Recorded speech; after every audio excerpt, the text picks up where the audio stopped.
SimWorld presents Around the Table with E and the Fat Man. What's up, everybody? It's me, it's the B.O.B., and I am here with my man E. E, how are you doing this afternoon?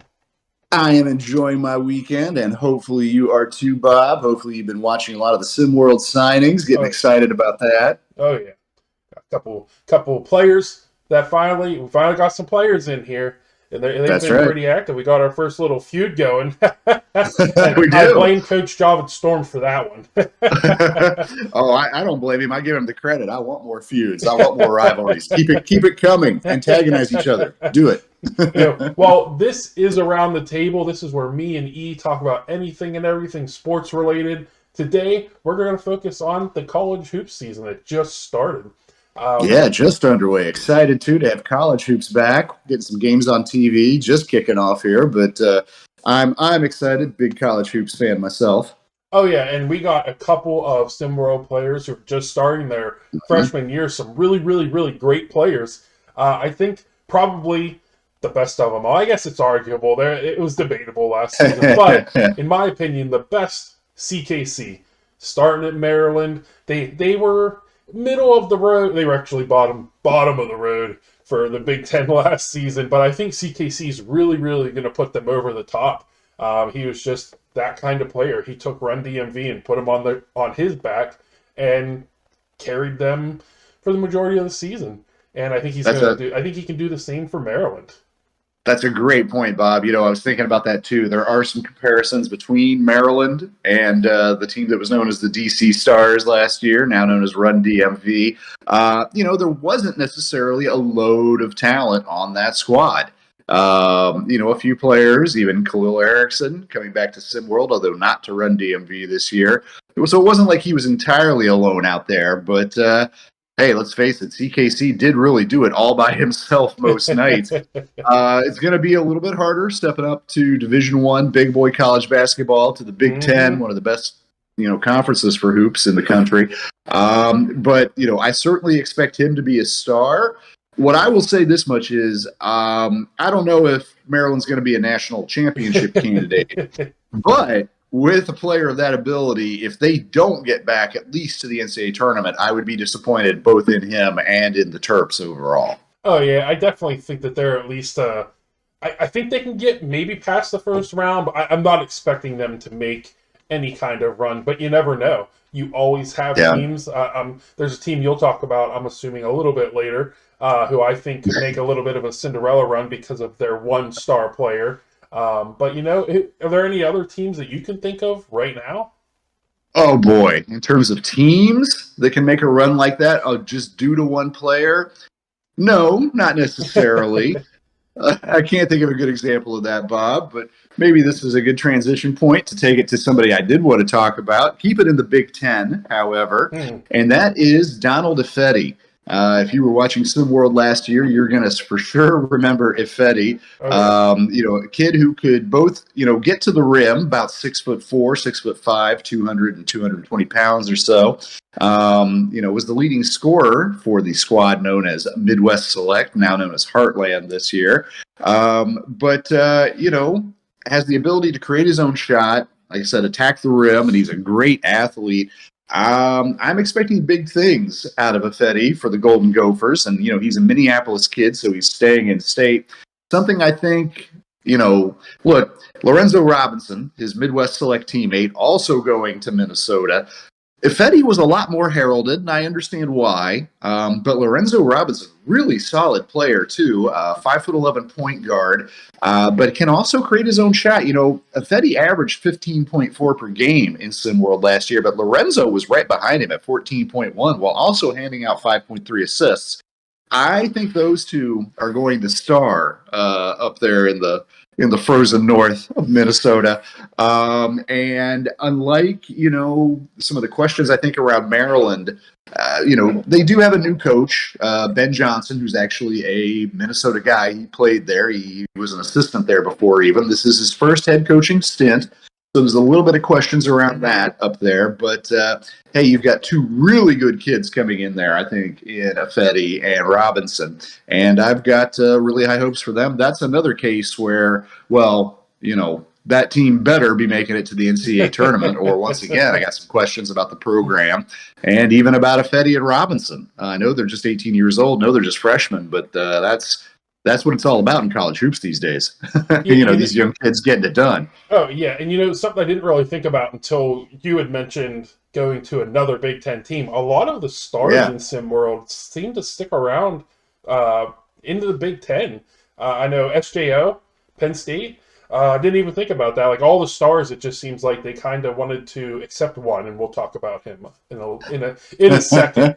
Stuck around the Northeast, which I guess kind of makes sense because some of them are from around here. So we're a lot. If you remember Najee Jordan, he was kind of the B version of Donald Affetti last year, I would say. Although a B version of Affetti's a pretty good player. Najee Jordan going to Indiana. There are a lot of kids who definitely. Big Ten's looking pretty loaded, particularly with CKC, who you're just talking about, choosing not to go G League and going to Maryland.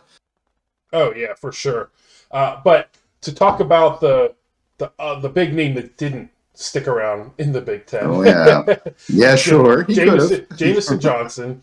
He's heading down, obviously, to Kentucky. Or he is at Kentucky now. I think that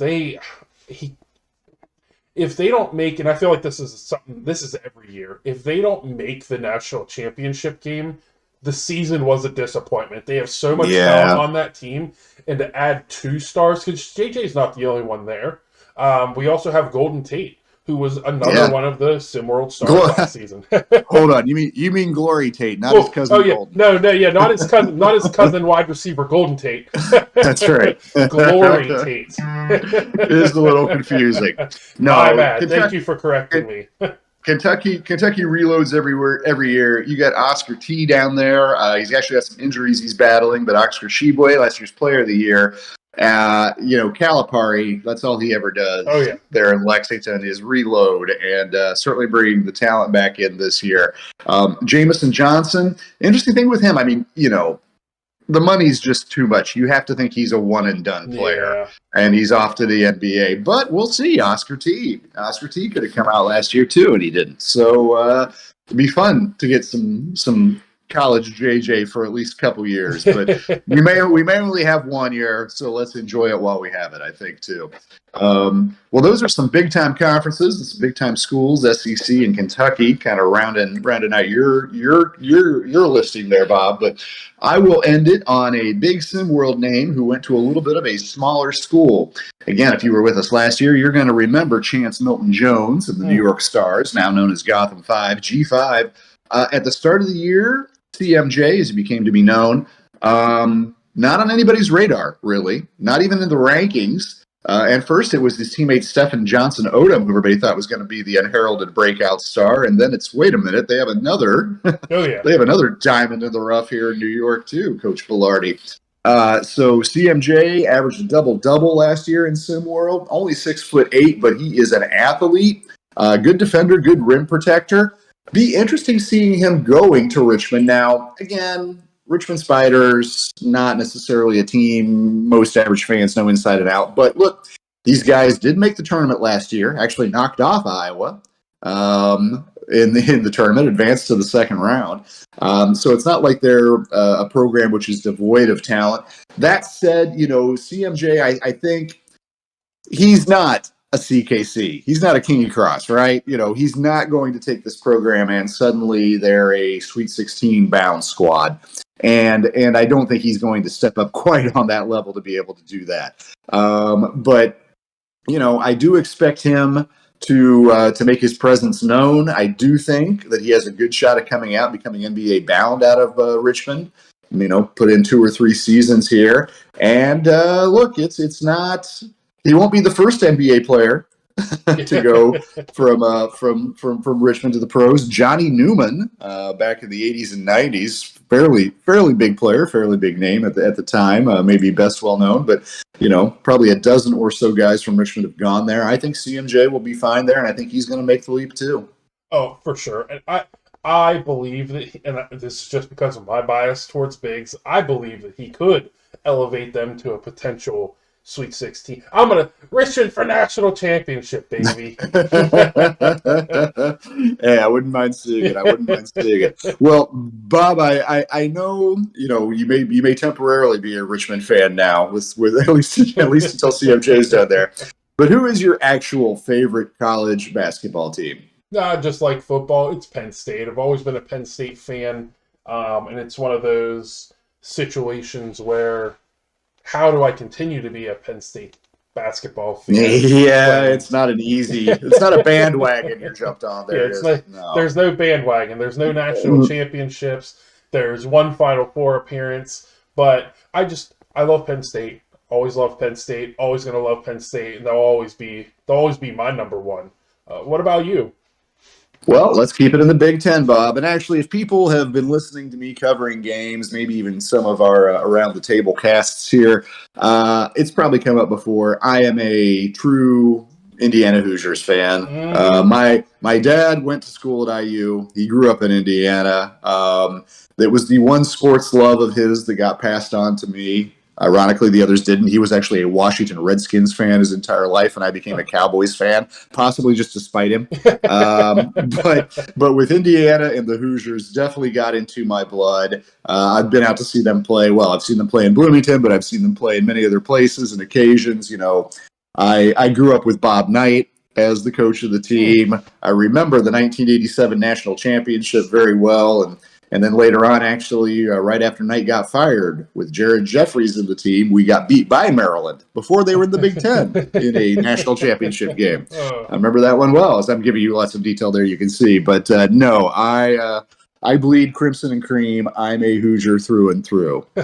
Well, I would assume it's probably going to be a Hoosier. Do you have a current favorite college basketball player? Yeah, I do, and it is a Hoosier, and it's a real obvious one.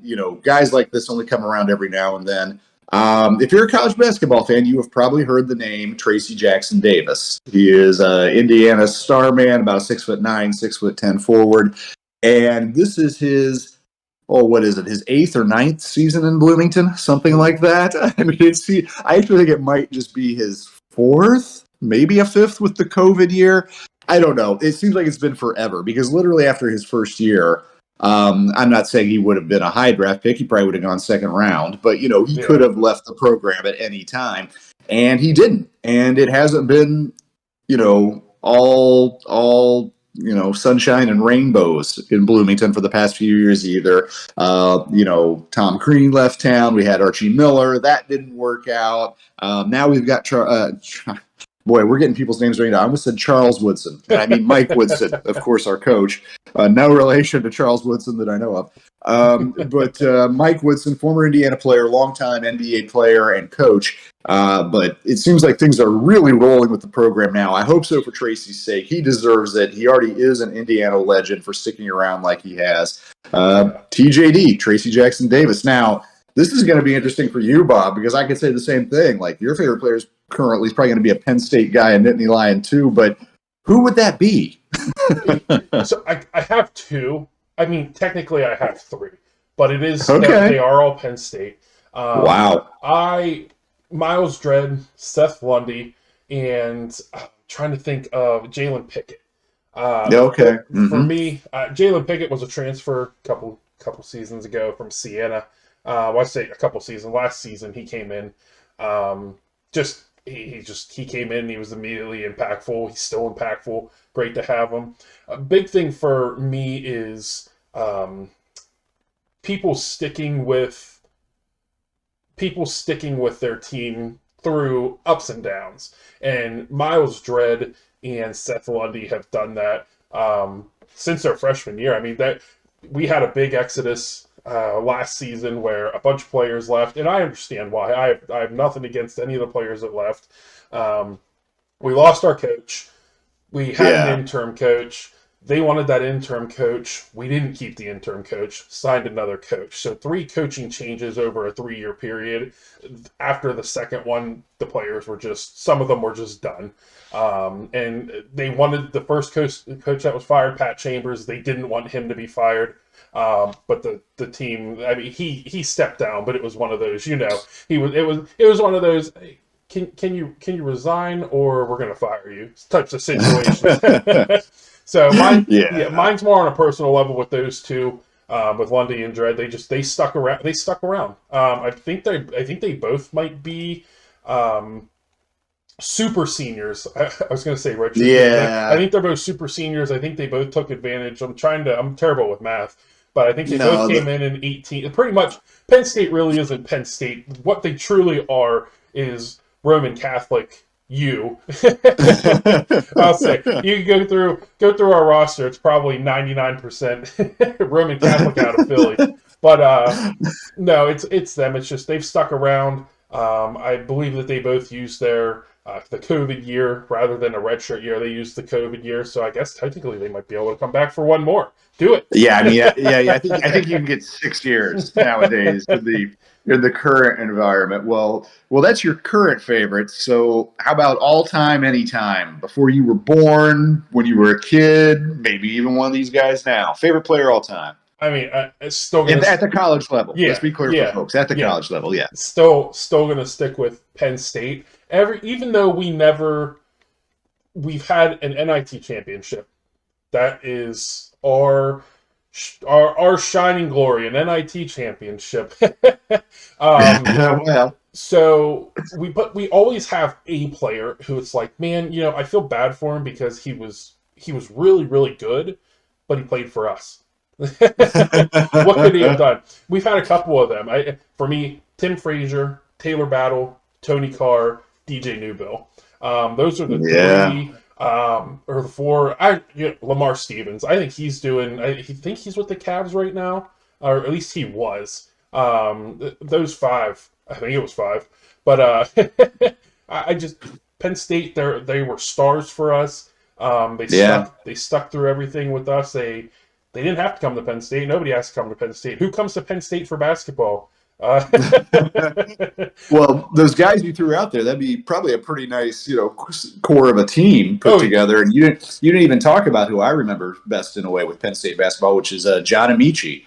Transferred in from Vanderbilt, had some nice years there. Big man. He was like 6'10", almost 300, if I recall. Big, powerful dude. I think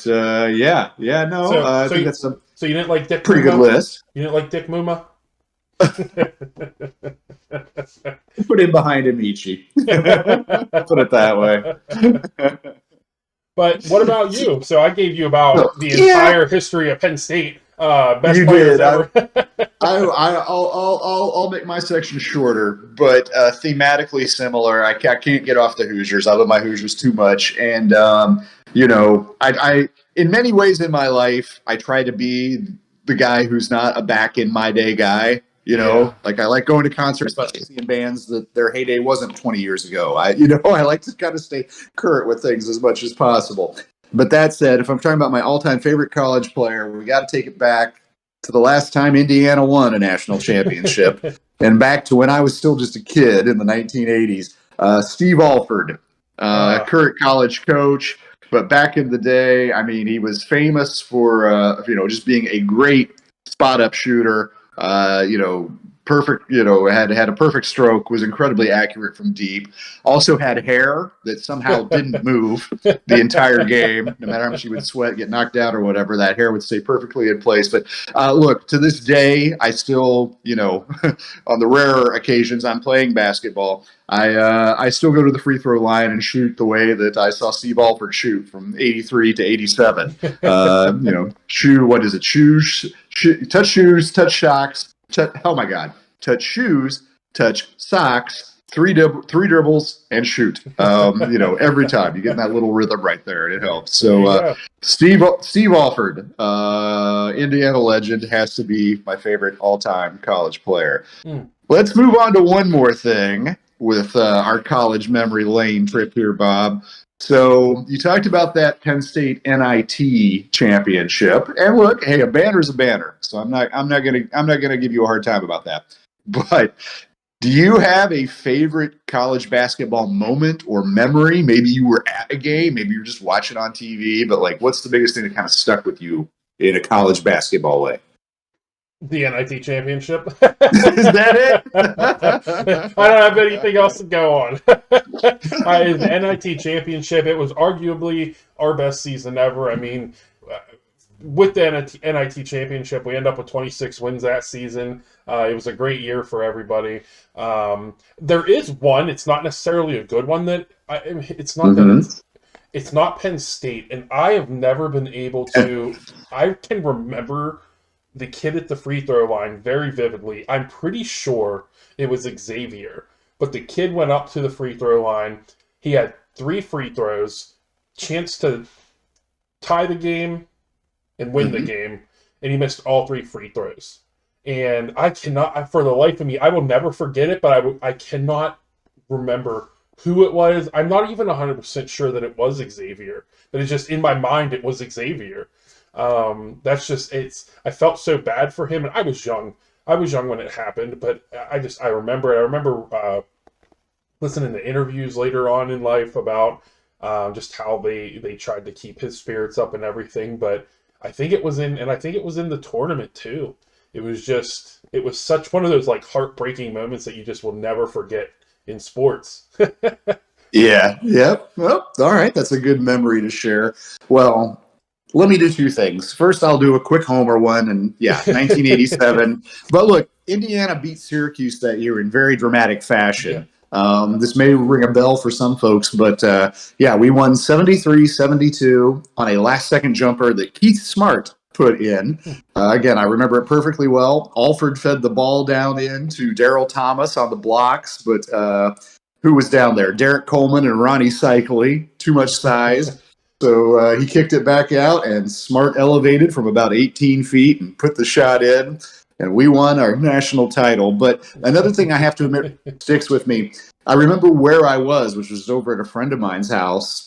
I don't remember what was going on, but somehow this game was on, and it is the classic Duke versus Kentucky, Christian Laettner hitting that shot at the buzzer in incredibly dramatic fashion. And, I think we've all seen that clip played a few times before. But, to watch that live, to kind of be there for that was definitely, it's up there with, like, the U.S. Olympic hockey team winning in 1980 and other kind of just, top 5 anything in sports moments. Christian Laettner knocking down that shot.